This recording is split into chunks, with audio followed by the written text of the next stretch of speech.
Olá, seja bem-vindo ao curso de Controles na Administração Pública. Esta é mais uma iniciativa do Instituto Cerzedelo Correia, Unidade de Educação Corporativa do Tribunal de Contas da União. O meu nome é Antônio Saraiva, sou auditor federal de controle externo do TCU e serei o seu facilitador de aprendizagem. Nesta aula, conheceremos os fundamentos da prestação de contas, além de noções de cidadania, accountability e governança na gestão pública. Para começar, devemos nos perguntar o que é prestação de contas.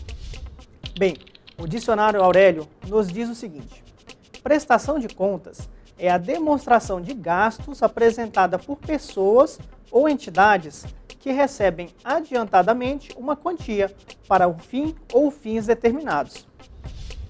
Nas organizações, especialmente à medida que elas crescem e se tornam complexas, as limitações humanas impedem a execução direta de atividades, o que obriga os gestores a delegar certas tarefas. Vamos chamar as pessoas que recebem tais delegações de prepostos. Os prepostos agem em nome do responsável pela tarefa e, após um período de tempo, devem prestar contas do que fizeram com os recursos recebidos, demonstrando o cumprimento da missão. Vimos em nossa aula escrita o exemplo de um condomínio. Tente imaginar como seria se todos os moradores de um prédio tentassem administrá-lo ao mesmo tempo. Um caos, concorda? Contas seriam pagas 2 vezes, outras seriam esquecidas, além de outros problemas. É por isso que os moradores escolhem uma pessoa para administrar o condomínio em nome de todos. Esse é o síndico, ao qual são confiados recursos, ou seja, dinheiro, e uma missão: administrar o prédio.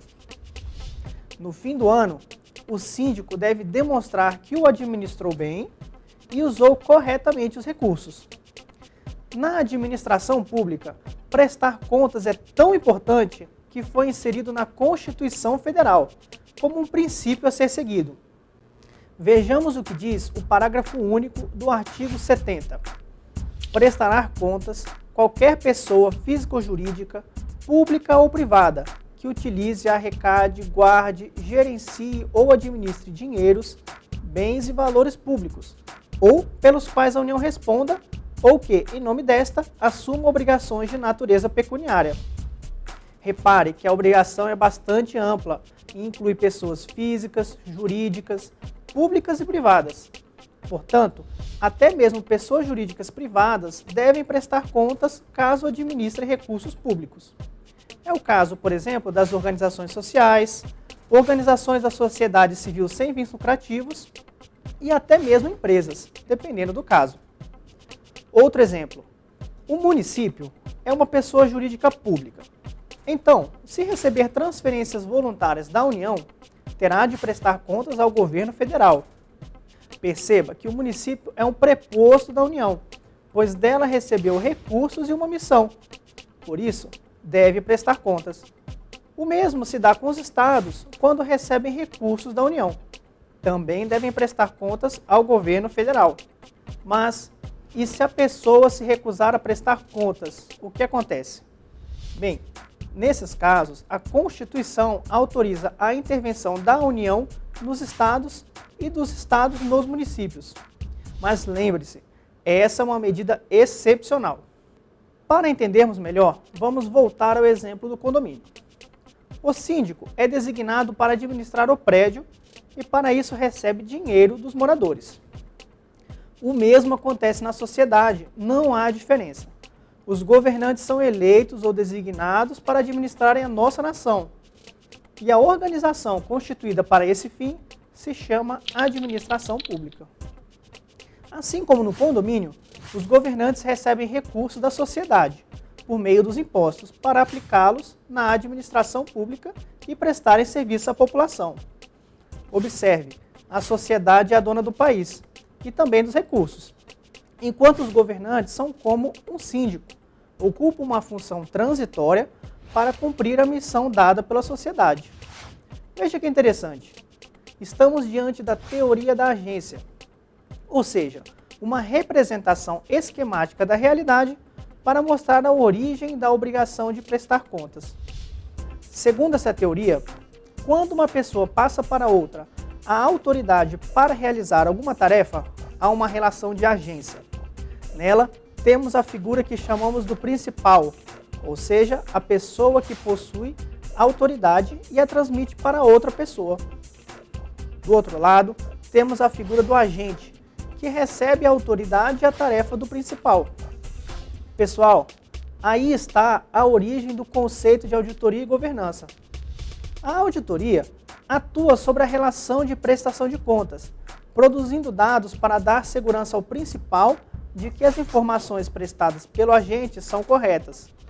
Já a governança é o mecanismo de monitoramento para redução de conflitos na relação de agência. Parece complicado, mas a explicação é simples. A governança é um sistema de controles para evitar que o agente pratique atos que beneficiem ele próprio e não o principal. Portanto, com a ajuda da auditoria e de um bom sistema de governança, o principal terá garantias de que o agente está fazendo bom uso dos recursos e cumprindo a sua missão. No setor público, uma boa governança evita que os gestores e governantes defendam os seus próprios interesses, ao invés dos interesses da sociedade. Mas quais são os mecanismos de proteção dos interesses da sociedade contra más ações dos governantes? Nesse caso, boas estruturas de gestão de riscos e controles internos são pré-requisitos para uma organização bem administrada. Nas próximas aulas, conheceremos os detalhes dos controles interno, externo e social. Fique tranquilo. Outros requisitos da boa governança são a auditoria, da qual já falamos, e a accountability. Não se assuste com o termo em inglês.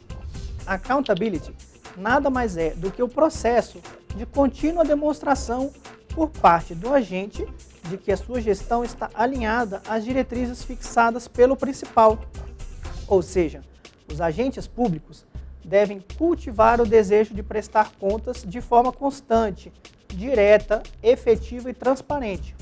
Não basta cumprir mera obrigação formal ou usar os meios tradicionais de prestação de contas. Mais do que isso, eles devem trabalhar para criar novos mecanismos de transparência e a abertura da gestão à sociedade. Diante dessa realidade, em especial no setor público, é que percebemos a importância da cidadania, um direito e um dever de todas as pessoas. Lembre-se, a sociedade é a dona dos recursos, então cabe a ela cobrar contas dos gestores públicos. Todos os cidadãos têm direito de acesso à informação sobre a prestação de contas dos governantes e sobre a execução orçamentária e financeira. São os cidadãos que realizam o que chamamos de controle social. Conversaremos sobre isso nas próximas aulas. Bem, pessoal, chegamos ao fim desta primeira aula. Estudamos os fundamentos da prestação de contas, além de noções de cidadania, accountability e governança na gestão pública. Vamos rever esses conceitos? Prestação de contas pode ser entendida como a demonstração de gastos apresentada por pessoas ou entidades que recebem adiantadamente uma quantia para fim ou fins determinados. Cidadania é direito e dever de todo cidadão em eleger seus representantes ou ser eleito, participando da democracia do país, assim como cobrar a prestação de contas dos governantes.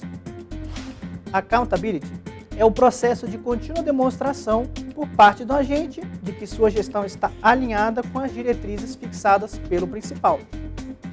Governança é um mecanismo de monitoramento das organizações para reduzir conflitos na relação de agência. Lembre-se, esses conceitos são essenciais para a compreensão do sistema de controles na administração pública, que veremos nas aulas seguintes. Até lá!